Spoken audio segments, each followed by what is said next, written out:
কে বলছে আমি কোনোদিন আপনার কি বলে এতে আসিনি, আমি লাইভে আসিনি, মুখ দেখা যায় না, ভুঁড়িটা দেখা যাচ্ছে, ভুঁড়ি তত্তর তত্তর করে কাঁপছে, আর এইদিকে দেখছি আমি জীবনে কোনোদিন আমি লাইভে আসিনি, তো লাইভে এসেছে কেন সাহেব? নির্লজ্জ কোথাকারের, হ্যাঁ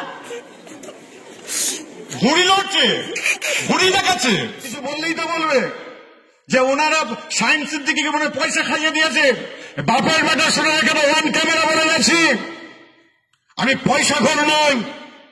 আজ মন যদি চাই বড় সমালোচনা যদি করতে মন চাই, তাহলে নামটা বলে আমার বাপের নাম বলে সমালোচনা করো।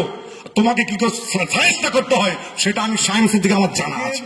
জাতির মেরুদণ্ড নয়, জাতিকে যদি সত্যি করে যদি ধরতে হয়, আমি এখানে থেকেই বুঝতে পারছি। অনেকে অনেক রকম প্রশ্ন করতে পারেন, আজকে আমাকে অনেকে টোন মারতে পারেন। বাপের বেটা যদি হও, একবার চামড়া চোখে দেখে যাও এরা কি করতে চাইছে। শুধুমাত্র ফুরফুরা শরীফের নাম ভেঙে খাওয়াটার না হল ইসলাম নয়। ফুরফুরা শরীফ আজকে মুজাদ্দেদ জামান পীর আবু বকর সিদ্দিকের নামটা হলে ভেঙে খাওয়ার নাম, ইসলাম নয়। মুজাদ্দেদ জামান বাবা হুজুর কেবলা রহমাতুল্লাহ আলাইহি, তিনি এখান থেকে লেখাপড়া করে তিনি মদিনা শরীফে কেন গিয়েছিলেন, কেন লেখাপড়া কেন করলেন, কেন শিক্ষা অর্জন করলেন? তার দরকার ছিল না। সুফি ফতেহ আলী রহমাতুল্লাহের দরবারে গিয়ে 20 বছর কাটিয়ে তার দরবারে খেদমত করার। তিনি সিদ্দিকী ছিলেন, তিনি লেখক ছিলেন সিদ্দিকী, তিনি মক্কার মানুষ, তিনি মদিনার মানুষ। তার কিছুই দরকার ছিল না। এলেনের জন্য যারা তাদেরকে কি কষ্ট করেছে, কি মেহনত করেছে, আর কিছু চ্যাংড়া ফচকে আছে এরা শুধুমাত্র সমালোচনা করার জন্য রাত দিন মানুষের পিছনে লেগে আছে না। আমি সংগ্রাম করে দিলাম, এরা নির্লজ্জ, ইসলামকে ধ্বংস করার জন্য এরা আছে।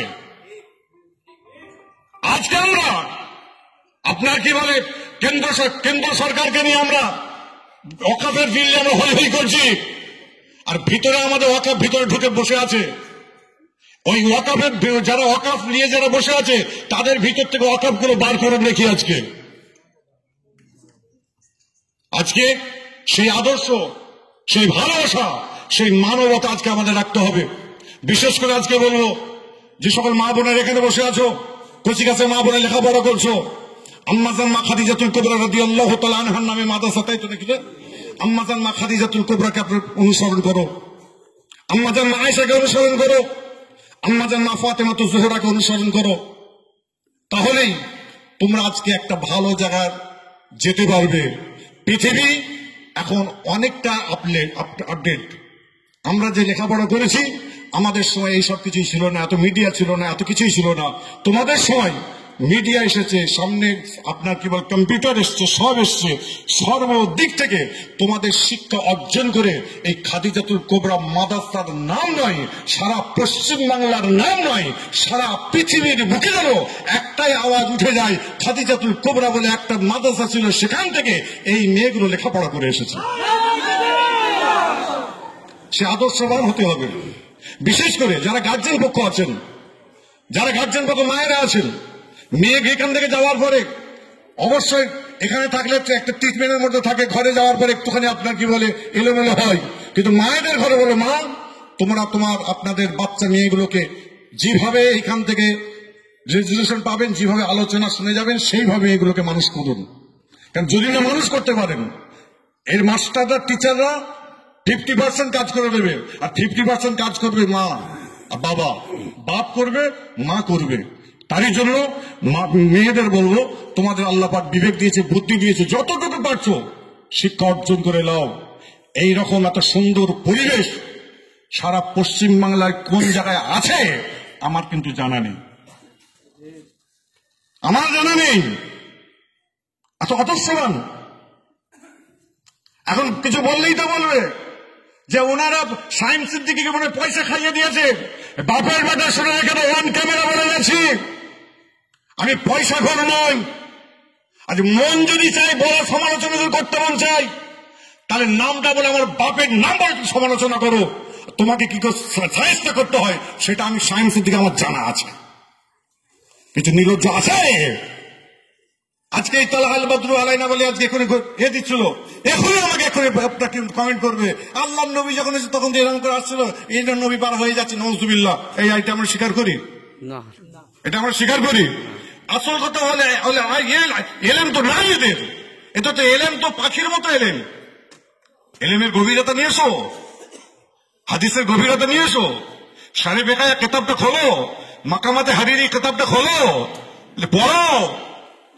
কে বলছে আমি কোনোদিন আপনার কি বলে এতে আসিনি, আমি লাইভে আসিনি, মুখ দেখা যায় না, বুড়িটা দেখা যাচ্ছে, বুড়ি তত্তর করে কাঁপছে, আর এইদিকে দেখতে আমি জীবনে কোনোদিন আমি লাইভে আসিনি, তো লাইভে এসেছে কেন সাহেব?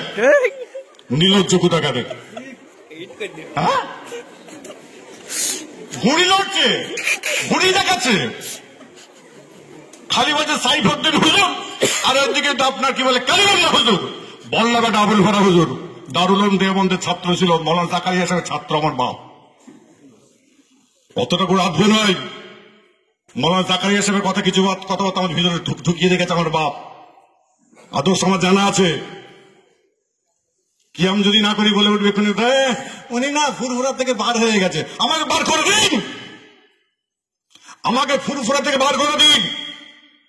আবার চেংড়া ফোচকে ছেলেগুলো বলা শুরু করেছে সায়েন্সের দিকে কে বয়কট করবে, ফেসবুকে দেখান তো, লিখেন তো দেখি, বাপের বেটা হো তোরা সবাই বয়কট করবে, রেজেকের মালিক আমার আল্লাহ, রেজেকের মালিক আল্লাহ। কারো খোসামতি করে আমার বাবু চলেনি, আমি চলিনি। আমার দাদু হচ্ছে শেজলা হুজুর কেবলা। মাত্র তোমাদের বলে যায়, বাচ্চা মেয়েরা যারা বসে আছো, আমার দাদু যান 28 বছর বয়সে দুনিয়া থেকে বিদায় নিয়েছিলেন। আমার বাপের বয়স তখন 6 বছর। আমার আব্বা যান 4 হুজুর কেবলাকে পীর বলে মেনে নিয়েছিলেন। তিনি সেই শিক্ষা পেয়েছিলেন, চাচাদের কাছ থেকে পেয়েছিলেন সেই শিক্ষা পেয়ে তিনি বড় আলেম হয়েছিলেন, জ্ঞান অর্জন করেছিলেন। মোল্লা আব্দুল মতিন সাহেবকে জিজ্ঞাসা করবেন, আলাদাভাবে জিজ্ঞাসা করবেন, রজব আলী সাহেবকে আলাদাভাবে জিজ্ঞাসা করবেন যে তিনি কেমন মানুষ ছিলেন, তিনি এই আদর্শগুলোকে এত ভালোবাসতেন এবং শিক্ষা প্রতিষ্ঠানগুলোকে এত ভালোবাসতেন। তারই জন্য আজকে আমি দেখছিলাম, আজকে আমার যে এখানে আসা এবং আমাকে নিয়ে সবাই যে এত সমালোচনায় পড়ে গেছে একটাই কারণ, আমি দেখলাম ওয়াকফ স্টেট নিয়ে যখন সবাই মিলে যখন এক জায়গায় হয়ে গেলেন, আজকে আমরা কেন এক জায়গায় হব না? কেন আমরা কেন এক জায়গায় হব না?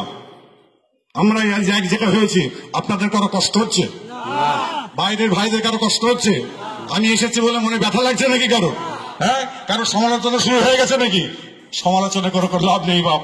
আমরা শুনে রেখে দেন, আমরা আছি, থাকবো এবং কাল কিয়ামত পর্যন্ত প্রতিষ্ঠানগুলো যেভাবে চালিয়ে যাওয়ার হয় আমরা সেইভাবে চালিয়ে যাব। রক্ত দিয়ে বিন্দু দিয়ে হোক, সে আপনার অস্তিত্ব দিয়ে হোক, আমরা চালাবো ইনশাল্লাহ। আপনারা আমাদের পাশে থাকুন, আপনারা আমাদের যে ভালোবাসা দিয়েছেন, যে মানবতা দিয়েছেন, দীর্ঘ 22 বছর ধরে যে সম্পর্কটা ছিল না, সেই সম্পর্কটা বিচ্ছেদ করে আমি আজকে চিড়ে ফুটার মতো ঢুকে বেরিয়ে এসেছি। কেন? আমি দেখলাম আল্লাহ পাক কোরআনের মধ্যে বলেই দিয়েছে, বিসমিল্লাহির রহমানির রহিম, ওয়াতাসিমু বিহাবলিল্লাহি জামিআ ওয়া লা তাফাররাকু। খবরদার তোমরা ছড় খেয়ে যাও, তোমরা এক হয়ে যাও। কেন? এমন একটা সময় এসেছে আমাদের সকলকে, হিন্দু নয়, মুসলিম নয়, খ্রিস্টান নয়, বৌদ্ধ নয়, সর্বজাতির মানুষ আমরা এখানে বসবাস করি, এতগুলো মহিলাকে আমরা বসবাস করি। এলাকার মানুষ যদি আমাদের সাপোর্ট যদি না করে, হিন্দু ভাইরা যদি সাপোর্ট না করে, খ্রিস্টানরা যদি সাপোর্ট না করে, আমরা যাব কোথায়? কোথায় যাব? তারই জন্য আমরা এক হয়ে চলবো, এক হয়ে থাকবো। এবং যারা বাচ্চা মেয়েরা এখানে বসে আছো, তোমাদের 2 দিন আগে ছুটির কথা ছিল, কিন্তু আমি এই তারিখটা দেওয়ার জন্য মৌলানা রজব আলী সাহেব তিনি 2 দিন ছুটিকে পিছিয়ে দিয়েছেন। তার জন্য আমি খুব কষ্ট পেয়েছি। কেন আমি বলছিলাম যে কি দরকার ছিল, কথা বুঝতে পারছেন না। তা যাই হোক, আল্লাহ পাক করিয়েছেন, তোমাদের ছুটি হবে। ছুটিতে গিয়ে আমাদের জন্য, আমরা এই আলেম ওলামারা যারা বসে আছেন সকলের জন্য একটু খাস করে একটু দোয়া করবে।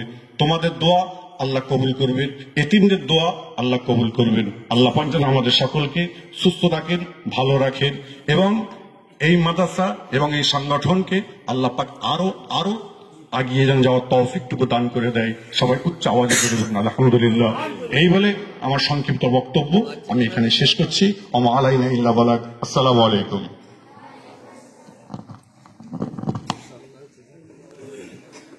আজকে সবাইকে আপনারা বুঝতে পারলেন। আর মিডিয়া যারা আছেন, মিডিয়া ভাইদের বলবো, তোমরা যারা এটাকে লাইভ দিচ্ছ এবং অনেকের প্রোটেস্ট করবে, আমরা কিন্তু কোন রকম ভাবে, আমি প্রথম দিনই বলে দিয়েছি যে আমরা পিছনের দিকে তাকাবো না, আমরা সামনের দিকে তাকাবো। যে দৃষ্টি আমাদের আছে সেই দৃষ্টি পর্যন্ত আমরা যাব, সেখান থেকে আবার দাঁড়াবো, ওখান থেকে আরো দৃষ্টি আমরা এগিয়ে যাব। পিছনে আমাদের কে বাজে বলছে, খারাপ বলছে, কে মন্তব্য করছে, কে বলছে অমুক হয়ে গেছে তমুক হয়ে গেছে, যাক। আর আমার কবরে আমাকে সওয়াল করতে, উত্তর করতে হবে। কোন বাপের বেটা গিয়ে আমার উত্তরটা করে দেবে না। আমার পেট আমাকে ভরাতে হবে, আমার পেট অন্য কেউ ভরাতে যাবে না। যদি কেউ যদি পেটের কেউ যদি দায়বদ্ধ যদি হয়, অবশ্যই তার কথাবার্তা আমাদের শুনতে হবে। যারা পেটকে যারা ভরাতে পারে না, তাদের আবার দায়বদ্ধ দিয়ে আমরা কি করব। এবং বিশেষ করে দেখছি, আমি কারো সমালোচনা করছি না, ওয়ান ক্যামেরা এখানে রয়েছে বলে দেখছি, আমি বাংলাদেশে থাকা অবস্থাতেও দেখছি যে গত পরশুদিন থেকে দেখি একটা হুলুস্থুল শুরু হয়ে গেছে। এখানে মিটিং, ওখানে মিটিং, সেখানে মিটিং, আর সবটা নিয়ে দেখছে আমাকে নিয়ে। আমি জামিয়ায় এসে মনে হচ্ছে বড় ধরনের একটা কাবিরা গোনা করে ফেলেছি, আর এখানে এসে মনে হয় একটা মাঝারি গোনা করলাম। কেননা এর পরে একটা সমালোচনা আসবে। শাহিন সিদ্দিকী মেয়েদের সম্মুখে দাঁড়িয়ে দাঁড়িয়ে বক্তব্য দিচ্ছে, ওদের পর্দা নেই। যারা এই সমালোচনাগুলো করবে, শরীয়তের দিকে তাকিয়ে দেখো এবং মিডিয়াতে ভালো করে দেখিয়ে দাও। মেয়েগুলোর চোখগুলো মাত্র দেখা যাচ্ছে, যেটা শরীয়ত যেটা বলেছে, শরীয়ত মোতাবেক সেই মেয়েগুলো এখানে বসে আছে। আমি সেটা খুলে দিলাম। আর যদি কারো সমালোচনা করার ক্ষমতা থাকে, যারা আছেন শুনে রেখে দিন, যারা কাজ করে তাদের সমালোচনা হয়, যাদের কাজ নেই তাদের কোনো সমালোচনা নেই। যত আমাদের সমালোচনা হবে, যত এইখানে আপনাকে এই মাদ্রাসা বলেন, জামিয়া রহমানিয়া বলেন, এবং সংগঠনের নাম কি, অল ইন্ডিয়া সুন্নতুল জামাত কমিটি, যত সমালোচনা হবে ততই কিন্তু আজকে আমরা কাজ করছি। আমি আসার একটু আগেই 1 কিলোমিটার দূরে আমাকে একজন ফোন করেছে, আপনার কি বলে ঘটিয়ারির দিক থেকে, বলছে এখানে শাফি মাযহাবের কোনো কিছু পড়ানো হয়। আমি বলছি সে আমি খবর নিচ্ছি, তারা খালি না। নারে তাকবীর, আল্লাহু আকবার, নারে তাকবীর, আল্লাহু আকবার, তারা হুজুর কাবলা জিন্দাবাদ, পীর ওয়ালি সাহেব হুজুর কাবলা জিন্দাবাদ, নারে তাকবীর, আল্লাহু আকবার। আমি তাই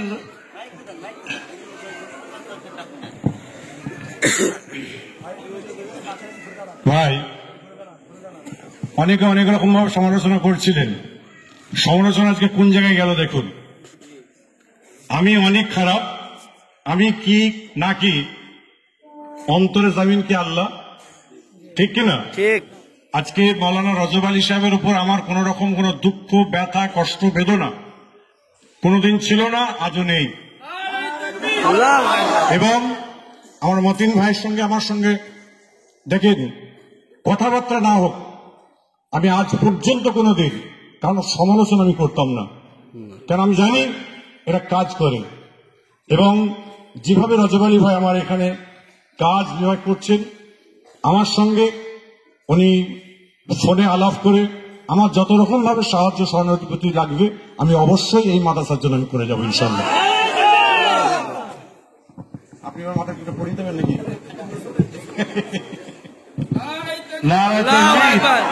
नारा तकबीर, सिलसिला मुजद्दिदुज़्ज़मान, ऑल इंडिया सुन्नत वल जमात, पीरजादा शाहीन सिद्दीकी अल कुरैशी हुजूर क़िबला, मुफ्ती अब्दुल मतीन साहब हुजूर क़िबला, नारा तकबीर, ऑल इंडिया सुन्नत वल जमात, सिलसिला मुजद्दिदुज़्ज़मान, नारा तकबीर।